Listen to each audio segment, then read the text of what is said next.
நேபாள் இப்போ பற்றி எரிஞ்சிட்ருக்குதுங்க. இது சாதாரணமான ஒரு டைட்டில் இல்லைங்க. உண்மையிலே நேபாள் பற்றி தான் எரிஞ்சிட்ருக்குது.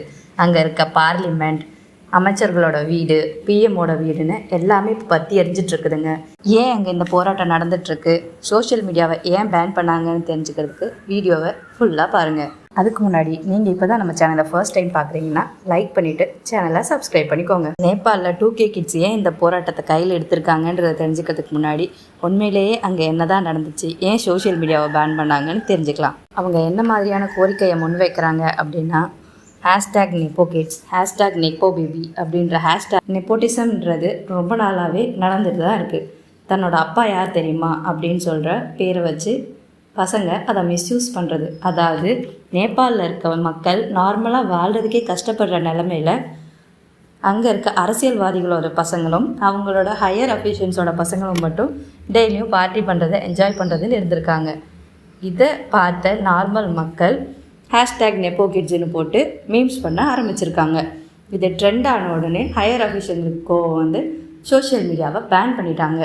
நேபாளில் கரப்ஷன், அன்எம்ப்ளாய்மெண்ட்னு எக்கச்சக்கமான பிரச்சனைகள் இருக்கும்போது சடனாக கவர்மெண்ட் சோஷியல் மீடியாவை பேன் பண்ணதுனால சேர்ந்து ஒரு போராட்டத்தை கையில் எடுத்திருக்காங்க. அந்த போராட்டம் தான் இன்றைக்கி ஒரு கலவரமாக மாறியிருக்கு.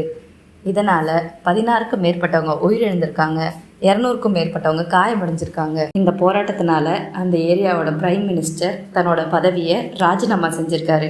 இன்னும் மற்ற மினிஸ்டர்களும் ராஜினாமா செஞ்சுருக்காங்க. பார்லிமெண்ட் பில்டிங்கே நெருப்பு வச்சு கொளுத்திருக்காங்க. கண்ணாடியெல்லாம் உடச்சி அங்கேயே இருந்து மக்கள் ஆர்ப்பாட்டம் பண்ணிகிட்டு இருக்காங்க. இந்த ஜென்சி கிட்ஸ் எல்லாம் சேர்ந்து நீங்கள் பேன் பண்ண வேண்டியது சோஷியல் மீடியாவை இல்லை, இங்கே இருக்க கரப்ஷனை அப்படின்னு சொல்லியிருக்காங்க. நேபாளில் எந்த அளவுக்கு கரப்ஷன் இருக்குது அப்படின்னா, பர்த் சர்டிஃபிகேட்லேருந்து டெத் சர்டிஃபிகேட் வரைக்கும் எது வாங்கினாலும் லஞ்சம் கொடுக்காம ஒரு வேலையும் நடக்காது. இதெல்லாம் பொறுத்து போய்கிட்டு இருந்த இந்த ஜென்சி கிட்ஸ் இன்றைக்கி மொத்தமாக சேர்ந்து இந்த போராட்டத்தை கையில் எடுத்திருக்காங்க.